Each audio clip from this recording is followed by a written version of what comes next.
Hi there, this is a video for anyone who's thinking of moving their electric meter to somewhere different. I tried to scour YouTube while I was doing this and didn't have very much luck, so here's a video to hopefully help you out.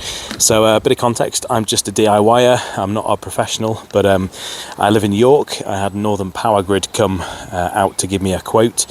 They quoted me 850 quid. Or 1,300 quid, or I think it was 1,350 if they did the digging, and I said no, I'll do my own digging. So I got to work. So this is what was expected of me here, the digging here. This is like a 6 metre long trench that I had to do, and for 500 quid it kind of felt worth it to do it on my own. So the regs of this were, it had to be 30 centimetres wide and about half a metre deep. I think it was about 550 deep, and they cut it in the garden. You can see here where they've cut it from the old service cable, which is just there, and they put this thing on here, which I think they call a bullet, and they join it together, and then they pour like this. You sort of see that brown sort of milky coloured resin, and it sets hard to make it watertight, and then it goes into the ducting here that I had, which is a flexi smooth ducting. They're very particular about that.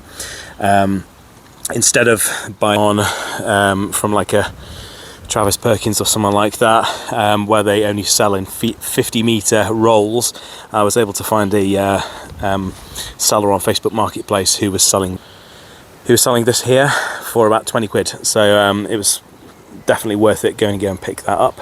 I also found another seller who is selling this stuff here, which is the tile tape, which in my case was very important to have Northern Power written on it. They were very particular about that. So this is 15 centimetres wide, and it's about 3 or 4 mil thick. It's basically just like plastic with this printed on the front, so whenever anyone in the future is digging, they'll hit this before they hit the cable, and it has to cover the whole cable.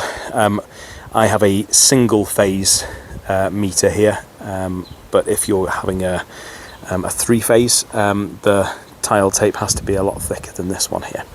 But this is just a domestic property, it's just my home. So you'll see here as well this thing called, what they call a hockey stick, this white duct. You can just see at the bottom there, it tilts at a right angle. The black ducting that I had here basically connects to there and goes up at a right angle and then goes into the service box here. The regs that I had for my neck of the woods was the bottom of the cabinet had to be at least 75 centimetres from the concrete, from the floor, and I think a maximum of about 1250 mil. So that's about 80 centimetres from the bottom of the concrete where the wooden board is to the bottom of the service cabinet here. So I had 3 people come out, 3 different parties came out today.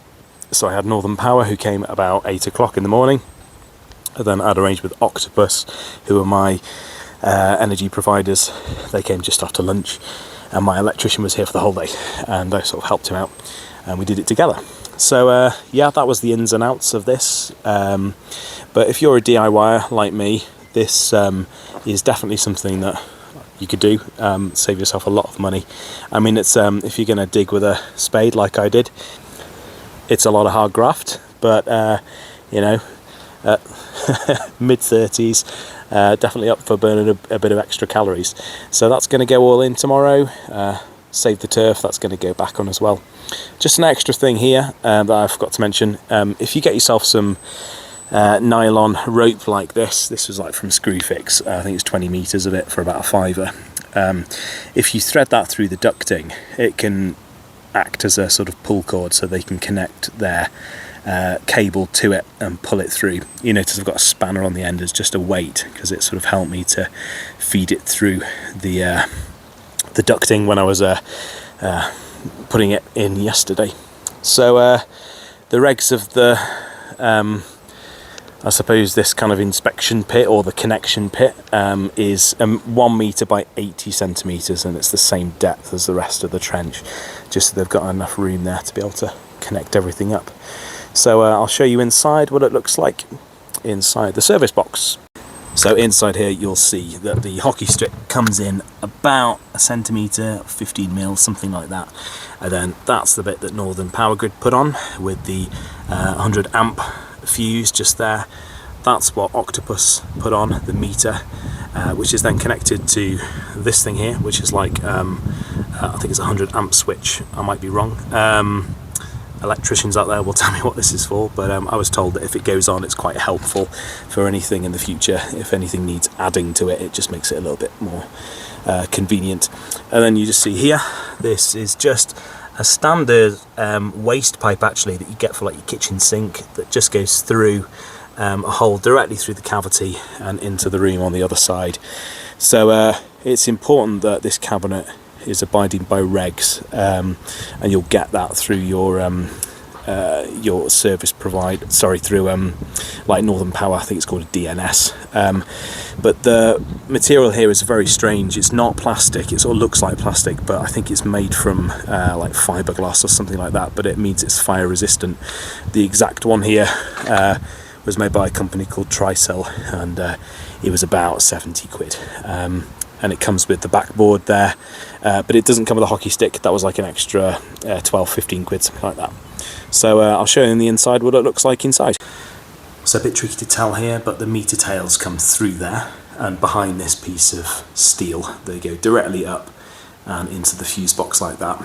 The reason for the steel here is obviously for if anyone's drilling here in the future, that's obviously a deterrent for them hitting the cables, as it's not RCD protected. So I got this from a fabricator for about 15 quid. It's 7 centimetres wide, 2 mil thick, and it's galvanised, and it's just perfect for the job here. I've noticed I've also left a bit of a gap of about 8 to 10 mil there, just for when I cover it with some plaster, so it should look nice and neat. So yeah, that's it. It was all pretty straightforward, even if it was a little bit of a graft on my part. But if you have any questions, as I say, I'm not a pro, but I can share from my experience how it went for me. I might be able to give you a helping hand. So all the best if you're thinking of doing this.